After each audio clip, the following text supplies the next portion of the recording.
Assalamualaikum. Today we are at the HQ of 021 and I'll be talking about the group behavior of 021. And I think to better explain that, I will call the president of 021 himself to talk about this part. Hi, my name is Ahmad Daniel Faisal. I'm the president of 021 and I'll be talking about 021's group behavior. As you can see today, we're all hard at work. It doesn't matter what day it is, Friday, Saturday, Sunday, or either a weekday. As usual, we're always working on something to make things better. As you can see, this is how we're structured. We've got me, the president, the general secretary, Najat, and then after that, we got Lutfil Hadi, heading business affairs. We've got Sri Sofia, handling events and also cultural development and also community development. We've got culture and development handled by Lukman Hakim. And we've got Tisha Ghazali, handling talent development. And finally, we have Nabil Khairul, heading content development. What we're doing right now is building Southeast Asia's community-powered innovation ecosystem, a collaborative playground where student founders build long-lasting businesses together.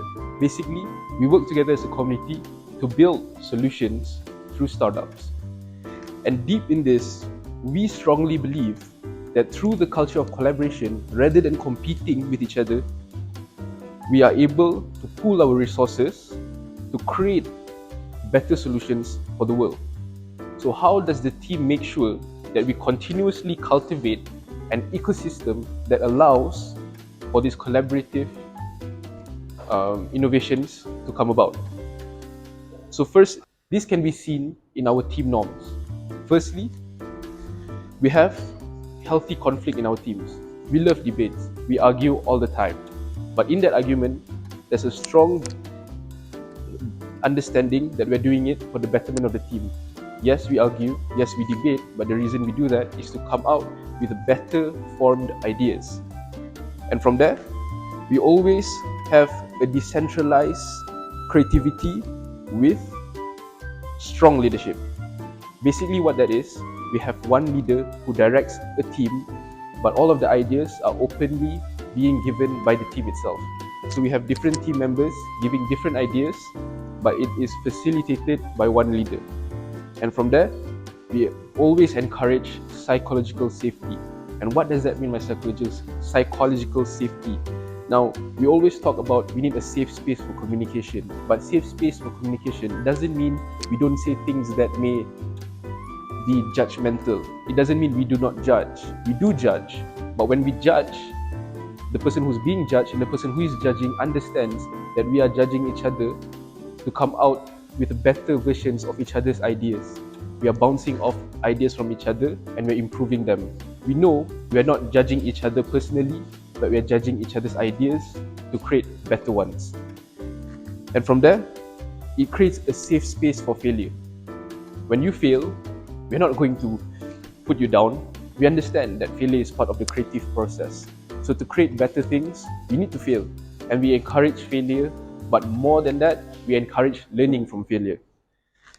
And the last part of the whole group dynamic in 021, we have diverse teams. And when I say diverse teams, we have different people from different backgrounds and people who have different work styles.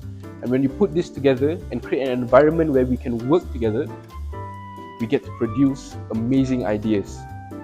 And that is the group dynamic of 021. Thank you. Hi, I'm Akid and I'm going to be talking about the functions of communications in 021. So what is communications important for? Obviously for information sharing. This is to ensure that all members are notified if there is a change in dates or goals or policies. For example, we're going to have the meeting postponed to next week, right? Yeah. Next up, we have coordination. This is to align tasks between departments to avoid duplication of work and promotes a smooth functioning organization. For example, marketing team and designing team were to work together to launch a promo for an upcoming event.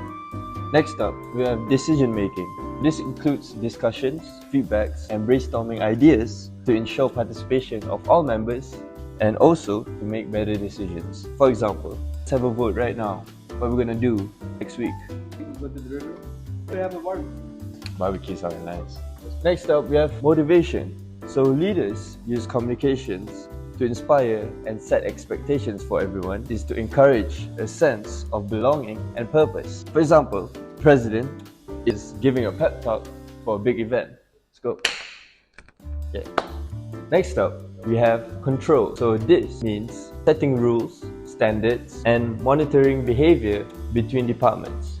This is also to promote accountability and order.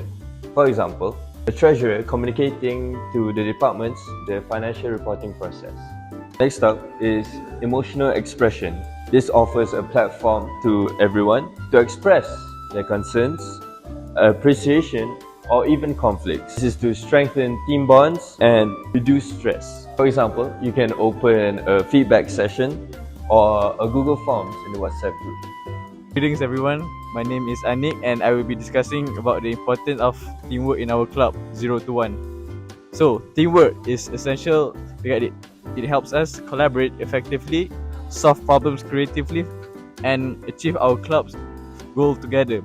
At 021, we believe that strong team dynamics and active member engagement are the keys to our success.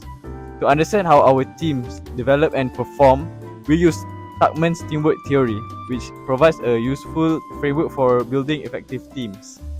So, on to the next slide.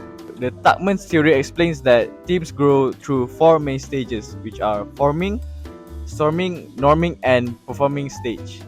At 021, we actively guide our members through these stages by clearly defining roles and encouraging open dialogue.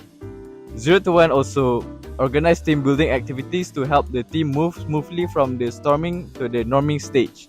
This approach has resulted in stronger collaboration, better organized events, and higher member satisfaction. By understanding and applying Tuckman's theory, 021 continues to grow as a successful and dynamic club. So that's all for me. Continue with Najat. Hello, my name is Najat, and now I'll be talking about the traits and behaviors of leaders in 021. Now, leaders isn't just about having a title, it's about influencing, creating directions, and also creating values to the club. Great leaders shape communities, solve problems, and also build systems that last. From the 021 initiatives, we see that several key leaderships that have been implemented to the club. Number 1, the leaders in 021 are visionary. 021's founders saw the potential in student entrepreneurs and also decided to build a system around that vision.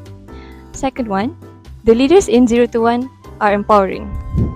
Each department in 021 operates like a mini startup, giving leaders freedom to create and to give out ideas. The third one is they are collaborative. Instead of competition, 021 promotes teamwork across departments and also with other institutions. Community-oriented. This is a big one because 021 puts the student community at the heart of everything, building a shared ecosystem where everyone contributes and share. Let's talk about how these traits are expressed through behaviors. Number 1, mentorship. Leaders in 021 guide other students through programs like Malam Jabat Tangan and Local Fresco. Leading by example, the founder restarted an inactive club, launched a startup, and then helped others do the same. Engaging stakeholders, 021 builds partnership with university, private investors, and also student startups. And results driven. Every initiative has a clear goal, from brand awareness to startup launches and data system. Through this structure, 021 turns student passion into real companies.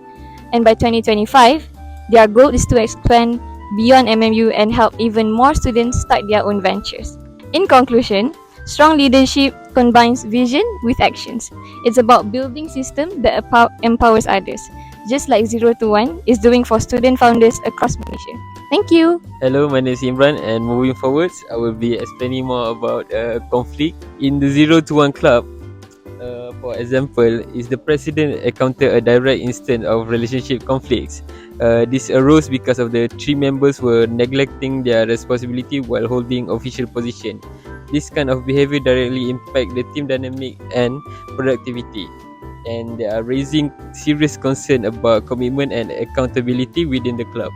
So, when individuals aren't fulfilling their roles, it can lead to resentment among other team members, a breakdown in trust, and overall inefficiency. So to address this issue and crucially to restore the team efficiency, the president chose to remove all three members from their roles, which is the vice president, the head of finance, and the head of marketing. And this is a strong and direct action indicating a severity of the impact this individual were having on the club functioning.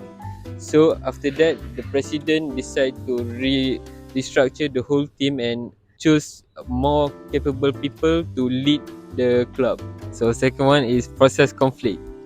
So process conflict isn't about disagreement over the goals themselves or even a personal clashes, but rather how the task or the project should be completed. It's about the method, procedure to approach and to work. Let me give you one example from the 0 to 1 club.